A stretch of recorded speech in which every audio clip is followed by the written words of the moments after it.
İslam Xitobnomasi Ali İzzatbegovich. Planlag'uvchi Doktor Abdulaziz Rahmatullah. Tarjim qilguvchi Elikbek. Nashr qilguvchi Sajiya Islom Tadqiqot Markazi. Muharriri Sajiya Islom Tadqiqot Markazi Tahriroti. Korrektor Abduvali Ablis Muhammad Barat. Loyihalaguvchi A. Aqhun. Ovozda Zekiya Abdusattar. 2023 yili 1-nashri 1-qatim bisilishi. İstanbul. Ali İzzatbegovich. Mustafa o'g'li Ali İzzatbegovich Hijriya 1344 yili 18 Muharram, milodiya 1925 yili 8 Avgust sobiq Yugoslaviya podshohligiga qarashli Bosnaski Shamatis bozorida dindor bir oilada tug'ilgan. Atası Mustafa Efendi ticaretçi bulup, Ali 2 yaşga kirganda ailesini texmi yaxshi turmushga erishtirish uchun Sarayevo shahriga ko'chib keladi. 2 o'g'il, 3 qiz, 5 qarindoshning 3-chisi Ali dastlabki diniy ta'limni ko'proq onasi Hiba xonimdan oladi. Bilimxumar, tirishchan Ali Sarayevoning eng yaxshi maktablaridan biri bo'lgan shaharlik 1-o'g'illar to'liq o'tir maktabiga kirib o'qiydi. Bu mezgilda uchrashgan kommunizm tashviqotlari va o'zi o'qigan g'arb falsafasiga oid kitoblarning ta'sirida ma'lum darajada e'tiqod davolg'ishni boshdan kechirgan bo'lsa-mu, hech qachon diniy tashlamaydi. Diniga dushman kommunist pozitsiyasiga qat'iy qarshi turib, tangirsiz bir koinot tasavvurini qat'iy rad qiladi. O yillarda uningga eng cho'nqur ta'sir qilgan 3 asar fransuz faylasuf Bregsonning o'zigacha tadrijiy taraqqiyot nazariyasi, German faylasuf Kantning saf aqlning tanqidi, Spenglerning g'arbning cho'kishi qatorliq asarlardir. Qisqa mezgillik fikri davolg'ishdan keyin yosh Alining islomiy kimligi uningga haqiqiy hayot yo'lini ko'rsatib berishga boshlaydi. Texi to'liq o'tirning 2-yilligida o'qiyotganda yosh musulmonlar klubiga qatnashib, faol a'zolardan biri bo'lib qoladi va yoshligiga qaramay nihoyat faoliyatchan va yangilik yaratish ruhiga ega aloyidligi bilan tezla diqqat tortadi. Ikkinchi dunyo urush mezgilida yordamga muhtojlarga qo'l sunadi. Bo'libmi Sharqiy Bosniyadan kelgan panohlanuvchilarga nihoyat aktiv yordam berdi. 1941 yili 6 aprel kuni natsist Germaniya tarafidan besilingan Yugoslaviya podshohligi 1943 yili 29 noyabr kommunist Tito rahbarligida Demokratik Federativ Yugoslaviya o'tkinchi hukumati e'lon qilinib, 1946 yili 13 yanvarda qayta mustaqillikka erishdi. Azadlik harakatida muhim rol o'ynagan kommunistlar hokimiyatni qo'lga kirgizib, davlatni yangidan tashkillab, Bosniya Hersegovinani o'z ichiga olgan 6 ittifoqdosh jumhuriyat va 2 avtonom rayondan tashkil topgan Yugoslaviya Sotsialistik Jumhuriyatlar ittifoqi qurildi. Sotsializm davrida dinlarning ijtimoiy turmushdagi mavjudligi bara-bara taraydi. 1943 yili to'liq o'tirini bitirgandan keyin texmi avangard İslam kimligi texmi ro'shanlashib borgan Ali 1946 yili 1-martda 14 og'aynis bilan birga yosh musulmonlar klubiga a'zo bo'lish gunohi bilan zindonga tashlanib 3 yil yotadi. Qamoqdan chiqqandan keyin Xolida xonim bilan turmush qurdi va dastlabda ziraat fakultetiga o'qishga kirib, bir mezgildan keyin qonun fakultetiga yetkilib o'qib, 1956 yili o'qish bitirdi va har xil organlarda uzun yil advokatlik qildi. Ali İzzatbegovich bir tarafdan to'xtamay turli kitoblarni o'qisa, yana bir tarafdan kommunistik hokimiyatning bismiga qaramay o'z o'y-fikrlarini yozishga tirishadi. Ilmiy va fikriy jo'g'lanmasi, cho'nqur bilimi va musulmon kimligini aks ettiradigan yozmalar bilan tezla diqqat tortadi. Islomiy mavqeda o'tirib qo'ygan fikrlari faqat bo'shnoqlarga emas, balki sobiq Yugoslaviyadagi har millat musulmonlarga cho'nqur ta'sir ko'rsatadi. Atizmga qarshi va siyosiy islom tarafdori Ali İzzatbegovich kommunistlarning eng muhim nishonlaridan biri edi. 1980 yili Tito o'lgandan keyin Yugoslaviyada ahvol texmi ig'irlashdi va Ali İzzatbegovich 1983 yili yana bir qatim qo'lga olindi. Uning bilan birga nurg'un musulmon ziyolilar mavjud tuzumni ag'dirish maqsadida tashkilot qurish jinoyati bilan qaralanib, hibsga tashlandi. O'zi hech qachon ko'rib boqmagan atalmish tashkilot a'zolari bilan tunji qatim sudda ko'rishdi.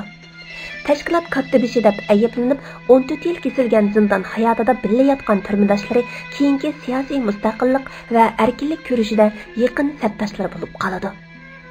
1987 yili pushaymon qilib Apple so'rasa va bundan keyin hargiz siyosiy faoliyatlarga aralashmaslikqa antiq ichsa qo'yitildiganlik haqidagi taklifni qat'iy rad qilgan Ali Izzatbegovich kommunizm lageri zavolliqqa yuz tutgan bir bosqichda demokratik ellar va islom ellarining bismi bilan 1988 yili 25 noyabrda erkinlikka chiqdi. Ali Izzatbegovich o'zining qo'yitilishiga sabab bo'lgan siyosiy hodisalar oldida ijtimoiy mas'uliyatni ustiga olishga majbur bo'ldi. 1990 yil mart oyida yosh musulmonlar klubidan biri bir yo'ldagi ba'zi sabdoshlari bilan birga Demokratik harakat partiyasini qurib, Yugoslaviyadagi musulmonlar faol rayonlarda keng ko'lamda tashkillanishga boshlaydi. Bulubmu Boşnaq va Alban musulmonlarning kelajagining faqat Yugoslaviyaning billa va adil bir shaklda idora qilinishi bilan kapolatga ega bo'lganligiga ishongan Izzatbegovich Yugoslaviyaning parchalash bosqichida siyosatga kirib 1990 yili 15 dekabrda ilib berilgan saylovda qutib chiqib Bosniya Hersegovina jumhur raisi bo'ldi.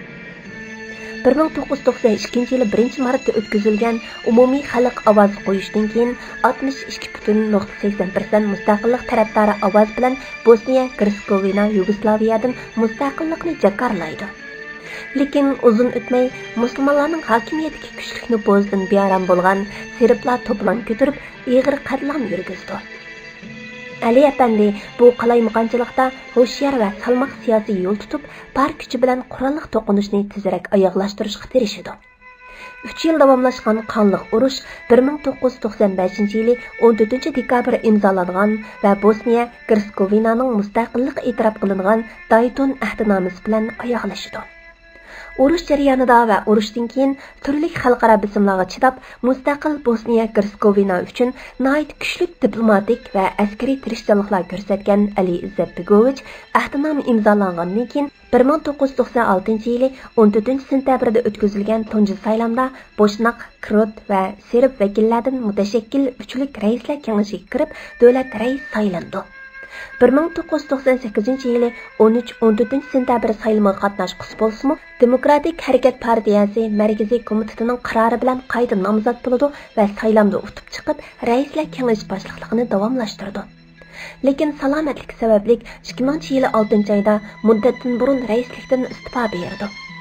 Büyük mujohid, mutafakkir davlat arbobi Ali Izzatbegovich Hijriya 1424 yili Sha'bonning 23-kuni, milodiya 2003 yili 19-oktyabr kuni vafot topdi. Ali Izzatbegovich siyosiy kimlik bilan birga islomiy faoliyatlar bilan tanilgan va haqida turli tillarda nurg'un asar va maqolalar e'lon qilingan shaxs bo'lib, Ikkinchi dunyo urush mezgilida qitirqinib o'qigan falsafa kitoblari va insoniyatning mavjudligiga aloqador savollarga javob izlash natijasida islomiyatning ardamlari bilan tanishdi. Eng muhim asarlardan biri bo'lmish Sharq bilan G'arb oralig'ida islom Ali Efendining falsafa bilimining naqadar cho'nqur, islomga naqadar pishiq ekanligini ko'rsatib berdi. 1993 yili Podshoh Faysal xalqaro islomga xizmat mukofotiga erishgan bu asar inglizcha, turkcha, arabcha va fransuzcha qatorliq nurg'un tillarga tarjima qilingan bo'lib, 2014 yili Odiljon Ar-Uyg'ur tarafidan Uyg'urcha tarjima qilingan. Qo'limizdagi islom xitobnomasi otliq asarni 1970 yili Ali Efendi bir necha do'sti bilan birga yozib e'lon qilgan bo'lib, davlat ichi va sirtida kuchli ta'sir qo'zg'agan. Bosniya Hersegovinani o'z ichiga olgan butkul sobiq Yugoslaviya musulmonlari va barliq dunyo musulmonlariga o'zlari yashayotgan davrda insoniyat va o'z dindoshlar oldidagi mas'uliyat va majburiyatlarini eslatgan va eskartgan mazkur xitobnoma inglizcha, fransuzcha, arabcha, turkcha, farscha qatorliq tillarga tarjima qilingan. Boshqa asarlari: Islomiy uyg'onishning qashonlari, Erkinlik qechishim, 1983-1988 yillari turma xotiram, Aslima umr sarguzashtlari, Bosniya tirkishish mo'jizasi, nutuq, ziyorat va bayonotlardan tanlanmalar, Bizlar qul bo'lmaymiz, so'g'uq va mudhish tinchlik kunlari, Dunyoning kesish nuqtasi,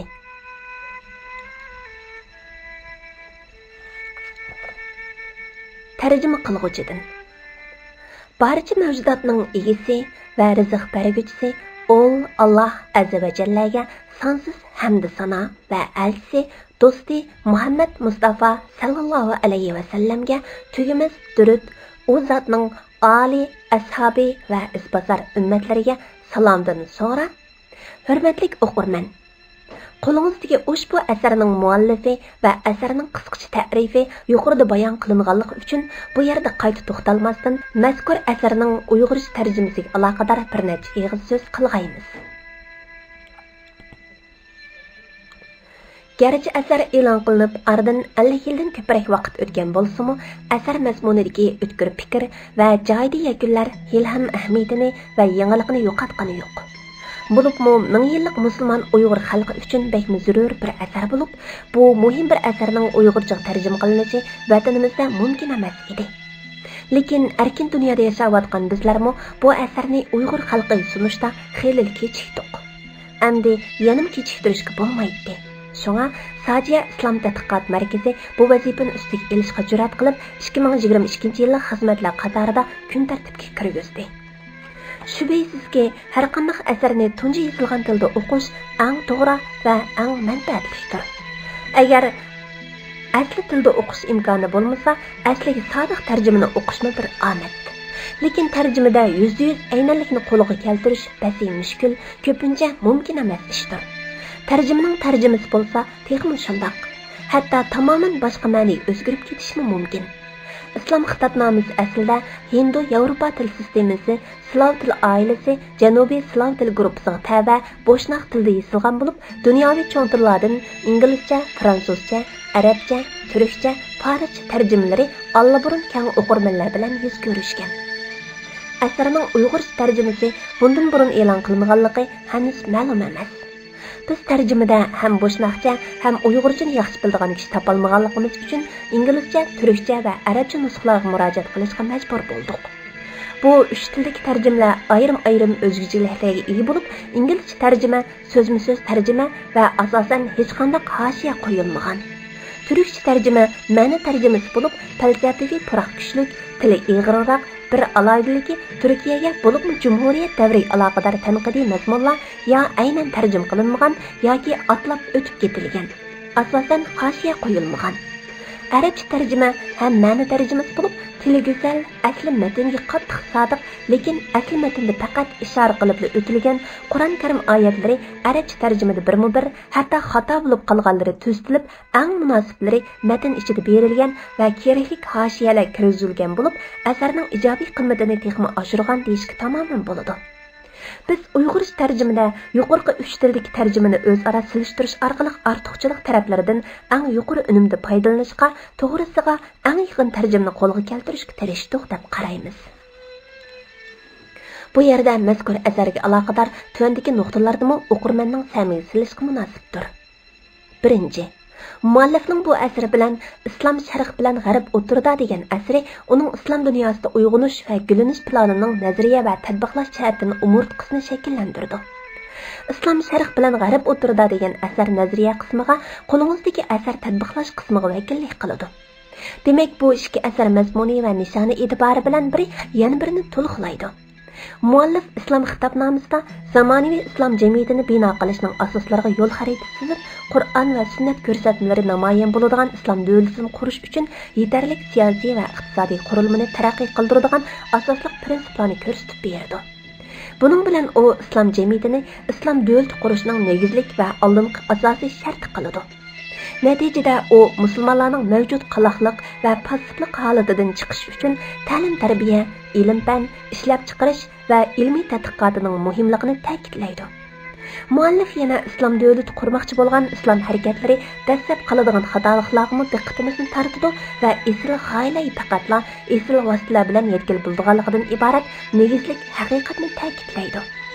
Qandoqli bo'lmasin, bu asar butun Yevropa va G'arb dunyosida siyosiy va axborot buhronlarining chiqishiga sabab bo'lgan 1983-yili Yugoslaviya hukumati sud mahkamasiga sungan hujjatlar ichida mazkur asarning negizlik o'rnini qo'yib turib, muallifga turli qalpoqlarni kiydirishga uringan va uningga 14 yil hukm chiqarishga muvaffaq bo'lgan. Ikkinchi, mazkur asar tanqid, obzor, kamsitish va axlashlarga yo'liqishdan sirt, serb, kroatcha va ingliz tarjimalarida burmilashlarga yo'liqqan. Düşmanlar tarafidan asarga qarata planliq va izchil burmilash va qaralash ilib berilgan. Asar matnida bo'lmagan iboralar qo'shib etilib, o'zgartirilib, Belgrad va boshqa joylarda keng tarqatilgan. Turli tillarga tarjima qilinib, xristianlarni qo'rqitishga ishlatilgan. 3. Garchi Ali İzzet Begovich allaburun olamdan ketgan bo'lsa-mu, uning mazkur asarlarining ta'siri sababli muallifga qarata ilhamgacha islomga o'chmanlik qilguvchilar tomonidan Balqon ellarida emas, butun Yevropa, Serbiya va Isroil orqali turayotgan Wikipedia va boshqa to'rbatlarda qaralash va bo'xtonlar to'lib ketganligini ko'rib bo'ldi. 4. Muallif odatdagi kishi emas, balki eng yuqori saviyadagi fikr va ziyo ahli, qurolsiz xalqning jihodiga eng dahshatli paytlarda yetakchilik qilgan qo'mondon, kam uchraydigan mutafakkir va insonshunos edi. Bütün yoshlik davri Qur'on yillarining bir qismini o'z iymon keltirgan masala uchun turli tahdid va iziqtoshlarga pisand qilmay, ham bo'yin egmay turmalarda o'tkazgan. Rais Cumhur saylangandan keyin saroyga yetkelmay, 4 yil bo'yicha to'xtovsiz bombardimon qilinib turgan rayondagi Atig'in uyida g'o'rigil turmush kechirgan. U bu tarjimalar bilan tarixdagi eng ulug' qahramonlar, taqvodor Said Hatimlar qatoridan o'rin olgan. Uning tarjimalidagi mazmunlar tugal ras va aniqdir. Buningdan hayron qolarligi va dushmanning diqqatini tortgani shuki, u har qanday ahvol ostida axloq fazilatni qat'iy qo'ldan bermagan. U jumhur rais bo'lishdan burun qanday bo'lsa, qo'shini dushmanni yengib o'ch olalaydigan qudratga yetgandan keyinmi dushmanga o'xshash jinoyat va vahshiylikni qat'iy sodir qilmagan. Sodir qilgan bo'lsa-mu, bu nopok urushda ayblanmaydi. Shundaqdimi islom madaniyati mezonlari bilan g'arb madaniyatining o'lchamlari o'rtasidagi farqni o'z amaliyati bilan ko'rsatib qo'ydi. Va insoniyat uzun muddat dars olg'udak va tadqiqot ilib borg'udak axloqiy maydon ko'rsatadi. O'zi va xalqi ko'rgan qattiq kunlardimi prinsipdan va axloqdan bir qadam chetnab ketmadi. Demak, u bu amaliy sinoqdan muvaffaqiyatli o'tib ketdi. Buningga do'stlardan avval dushmanlar guvoh bo'ldi. Mana buni asarining va muallifning to'xtovsiz va planli qarorlashlarga duchor bo'lishining sabablaridan biri deyishga bo'ladi. Asarining Uyg'urcha tarjimasi to'g'risida. 1. Asarining bo'shnoqcha asl til nusxasi va inglizcha nusxalarida asosan hashiya berilmagan bo'lib, bu tarjimada Uyg'ur o'qirmanlarining asarini texmi yaxshi tushunib olish uchun zarur deb qaralgan yerlarga berilgan hashiyalar tarjimon va tahrir tarafidan kirgizilib, tez shaklda askar etildi. 2. Asarining aslida mazmuniga aloqador holda keltirilgan oyatlar faqatla sura numri, oyat numri shaklda berilgan bo'lib, bu tarjimada mazmunning texmi yaxshi tushunilishi uchun oyatning tarjima matni berildi va go'yi xato ishoratlar tuzilib, hashiyada muvofiq askar etildi. Oyat tarjimalarida Muhammad Salih Damullam tarjimasi asos ilindi. 3. Asarining arabcha tarjimasına ait utuqliq tarjimalardan biri bo'lib, bulubmu tarjimon Muhammad Yusuf Adas tarafidan kirgizilgan ayrim sharh xarakterlik hashiyalar Uyg'urcha tarjimada birga sunildi va arabcha tez shaklda askar etildi. Albatta, har qanday tarjimaning yozilgan birinchi tilni o'z ayni ifodalab bera olish qiyin. Shundaqdimi mazkur tarjimada asliy sodiq bo'lish prinsiplariga ching esilgan holda bor kuchimiz bilan keng o'qirmanlarga mumkin qadar ommabop tilda sunishga tirishdik. Muqaddima o'rnida. Nishonimiz musulmonlarning islomlashishi, shuarimiz ishonish va kurash qilish. Nihoyat shafqatlik va mehribon Allohning ismi bilan jakarlanmoqda bo'lgan ushbu xitobnoma hargizmi musulmon emaslarga yoki arasaldi kishilarga islomning undaq yoki bundaq tuzum, mavi yoki avi ideologiyadan ustun ekanligini isbotlab beradigan bir yozma emas. Balki bu xitobnoma zodi qaysi tarafda turish kerakligini qalbida ro'shan his qilib yetgan va mansubiyatdan biladigan musulmonlarga qaratilgan bo'lib, bu ana shu kishilar uchun o'z tavalligi va e'tiqodining qanday vazifalarni taqozo qilganligi haqida zarur xulosalarni chiqarib olish uchun bir chaqiriqdir.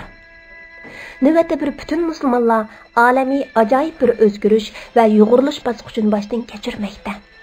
Mazkur o'zgarishlarning ta'siri o'tirg'i chiqishga boshlaganda, bu dunyoning ko'rinishi qaysi qiyofatda bo'lishidan qat'iy nazar shu aniqdirki, bu olam endi hargizmi 20-asrning tunji yerimidagi olam bo'lmaydi. Musulmonlar uchun sukunat va pastlik davri endi kelmasga ketdi. Bu o'zgarish va yo'g'rilish bosqichini hamma bo'libmi mag'ribdan mashriqgacha butun kuchli yodlar tepilmas fursat bilishmoqda. Endi ular hayvatli qo'shinlar bilan emas, balki ideologiya va sarmoya kuchi bilan o'zlarini qabul qildirmoqda va bu yangi ta'sir uslubi bilan o'zlarining musulmonlar dunyosidagi mol-mulklarini kafolatga ega qilib, musulmon xalqlarni davomli siyosiy jihatdan qaram, moddiy jihatdan mahkum va ma'naviy jihatdan qashshoq qoldirish maqsadiga yetmoqchi bo'lishmoqda. Xitoy, Rossiya va G'arb ellari musulmon dunyoning qayerdan xo'jayin bo'lishini talashib o'zaro kurashmoqda. Halbuki ular behuda mojarolashadi. Chunki islom dunyosi ularning emas, musulmon xalqlarningdir. Ya'ni yer ko'lami eng cho'ng, tabiiy boyligi eng ko'p va eng oz 700 million nüfusga ega. Mislsiz siyosiy va madaniy an'analarning merosxo'ri bo'lmish bir dunyo jonliq islom ideologiyasini yoqlab qolsa, adoqqicha mustamlika va beqindilikqa qilavermaydi. Bu benormallikqa xotim beradigan yangi musulmon bug'unning oldini to'sib qololgudek hech qanday kuch yo'q. Biz mana shu iymon bilan do'stlarimizga va dushmanlarga birdek musulmonlarning o'z dunyolarining taqdirini o'z qo'llariga ilishni qaror qilganligini va endi bu dunyoni o'z ideologiyasiga tayangan holda qayta qurib chiqadiganligini jakarlaymiz. Bu ma'noda ushbu xitobnomani butunlay yangi fikrlardan tashkil topgan deb bo'lmaydi. Mazkur xitobnoma dunyoning har qaysi taraflarida o'tirg'i chiqqan va deyarli butun musulmonlar olamida umumiy ahamiyatga ega turli o'y-fikrlarning yig'ilmasidir. Bu xitobnomaning o'zguchiligi bo'lsa, fikr va plan bosqichidan uni amalga oshirish uchun tashkillik holda harakatga o'tishni maqsad qilishidir. Esil nishon uchun jihad hargizmi bugun boshlangan emas. Chunki o'tgan davrlardagi musulmonlarning tarixiy qurbon berish, dard, alamli kechmishlar va shahidlar bilan to'lgan. Ammo bular aslida istibdodchi qarshi bosh ko'targan sarxillar yoki kichik guruhlarning fidokorliklari edi. Halbuki mavjud masala va qiyinchiliklarning buyukligi millionlagan fidoilarning to'liq tayyorligi bilan harakatga o'tishini taqozo qiladi. Ushbu xitobnoma islom yo'lida jinini fido qilgan do'stlarimizga armag'on qilinur. Milodiya 1970-yili Sarayevo. Biz musulmon xalqlarning beqindilik, qaloqlik va namratlik chambiriga ichida cho'rgilaverishdan qutulib ketishni istaymizmi yo'q? Yangi boshdan masmud qadam bilan izzat va qadrini rostlash yo'lida qaytadan yurib ketishni istaymizmi yo'q? Bu ummatning vujudida urg'ib turgan jasurlik, ardam va qobiliyat buloqlarining bor kuchi bilan qayta etilib chiqishni istaymizmi yo'q? Undaqda bu nishonga ilib borg'uchi yo'lni oydinlashtirib olaylik. Shaxsiy, oilaviy va ijtimoiy turmushimizning butun sohalarida islomiy ideyani yangidan barpo qilish va mashriqda Indoneziyadan mag'ribda Marokashgacha yagona islomiy birlikni amalga oshirish. Balkim bu nishon ehtimoldan yiroq, hatto g'oyaviy ko'rinishi mumkin. Lekin yanil mumkinchilik doirasida bo'lg'achqa chilliqi egidir. Buning aksicha har qanday noislomiy programma o'z nishoniga yaqin va mumkinchiligi yuqori bo'lgan taqdirdami olamiy islom uchun dal bir utopiya, xiyoliy dunyodir. Chunki u mumkinchilik doirasida emas. Tarix elishang'uliq bo'lmagan shu haqiqatni ochiq o'tirib qo'ymoqdiki, musulmon xalqlarning arzu-armonlarini jonlantiradigan va musulmonlar aro kerakli intizom, ilhom va kuch mag'durni qayta barpo qila oladigan ideologiya dal islomdir. Islomdan yot boshqa bir ideologiya musulmonlarning fikrini mayli madaniyat, mayli siyosatda haqiqiy egallolmagan. Darvaqa musulmon xalqlarning tarixidagi muhim va ulug' ishlarning hammasi islom bayrog'i ostida vujudga chiqqan. Alayliq 1950-yillarda faqat bir necha ming haqiqiy musulmon mujohid Angliyani Suez kanalidan chekinib chiqishga istadi. Bu yerda 1956 yılı oktyabrdan 1957 yılı martgacha davomlashgan ikkinchi qatimliq Arab-Isroil urushi yoki Suvaysh urushi ko'zda tutilmoqda. 1869 yılı bir Fransız şirketi tarafından tamamlangan Suvaysh kanali 1882 yılı İngilizler Mısır'ını işgal qilgandan keyin Angliya kontrolliga o'tadi. 1953 yılı 18 iyun Mısır'da Cumhuriyet e'lon qilingandan keyinmi Angliya Suvaysh kanalini Mısır hukumatiga o'tkazib bermaydi. 1956 yılı 7. ayda Mısır Elbaji Cemal Abdunasır başçılığında kanalning egilik huquqi Mısırlıqlarga berilish talab qilingandan keyin shu yili 29 oktyabr İsrailiya Mısırning Sinay yerim oraliq askari chiqardi. Angliya va Fransiya boshida urushga qarshi chiqqan bo'lsa-mu, Cemal Abdunasırning qarshi urush e'lon qilishi bilan ularmi askar va qurol-yarog' bilan urushga qatnashdi. Sovet ittifoqi va AQShning birdek qarshiligi bilan Isroiliya, Angliya va Fransiya urushni to'xtatishga majbur bo'ladi va kanalning egilik huquqi Misrga berildi. Tarjimondan. Halbuki 10 yil o'tib, irqchi arab rejimlarining ittifoqdosh muntazam armiyalari Isroiliyaga qarshi 3-qatimliq urushda eg'ir o'ttirdi. Bu yerda 1967 yılı 6 ayning 5 kundan 10 kunigacha 6 kun davomlashgan 3-qatimliq Arab-Isroil urushi ko'zda tutilgan bo'lib, 1967 iyun urushi yoki 1967 iyun mag'lubiyati yoki 6 kunlik urush deb ataladi. Bu qatimliq urush Isroiliya bilan qo'shni Misr, Suriya va Iordaniya orasida portilgan bo'lib, Arab ittifoqiga Iroq, Saudiya Arabiston, Sudan, Tunis, Marakash va Aljeriyami askar va qurol-yarog' yordamida bo'lgan. 6 kun davomlashgan urush Isroiliyaning mutlaq g'alabasi bilan natijalangan. Urushdan keyin Misrning Sinay yerim oralida Suriyaning Golan to'piliklari va Falastinning G'azza rayoni bilan g'arbiy qirg'oq tuproqlarini ishg'ol qilgan Isroiliya zaminni 4 hassa kengaytirib olgan. Turkiyaning BDTga e'tiroz bildirish bilan Isroiliya Sinay yerim oralini Misrga qaytarib bergan bo'lsa-mu, boshqa joylarni izchil qaytarmagan. Öz vaqtidan Türklar İslam davlati salohiyatida dunyoni so'rgan edi. Hala bugungi kunda Yevropaning taqlidchisi bo'lib qolgan Turkiya dunyodagi 100 dan oshiq el qatorida 3-dunyo mamlakati bo'lib qoldi. Islomni qabul qilgan har qanday bir qavm yoki shaxs shu qabulidan e'tiboran islomdan o'zga har qanday bir g'oya uchun yashay olmaydi ham o'lolmaydi. Bir musulmonning kim va ya qaysi nomda bo'lishidan qat'iy nazar har qanday bir tojdor va ya hukmdor bir millat va ya bir partiyani ustun qilish yoki shu kabi bir xususda jon tasadduq qilishi tasavvurga sig'maydi.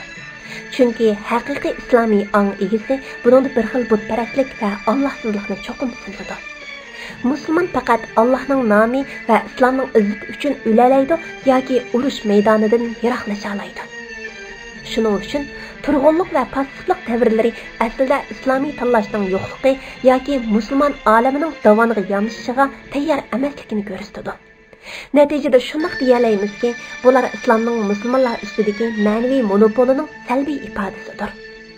Bu ahvolni Allohning irodasi deb qabul qilib turib, shuni ochiqcha ilgari suramizki, islom dunyosini islomsiz va islomga qarshi holda yengilg'il bo'lmaydi. Chunki islom insonga aloqador holda insonning dunyodagi o'rni, hayotining nishoni va inson bilan Alloh, inson bilan inson munosabatlari haqidagi pozitsiyasi musulmonlarning ahvolini yaxshilash yo'lidagi har bir haqiqiy harakatning abadiy va o'zgartib bo'lmas axloqiy, falsafiy, fikriy va siyosiy ulus sifatida mavjud bo'lib turmoqda. Ko'z oldimizdagi tanlash nihoyat aniq. Ya islomiy uyg'unishga qarab ilgirlash yoki passivlik bilan chekinish. Musulmonlar uchun uchinchi bir tanlash yo'q.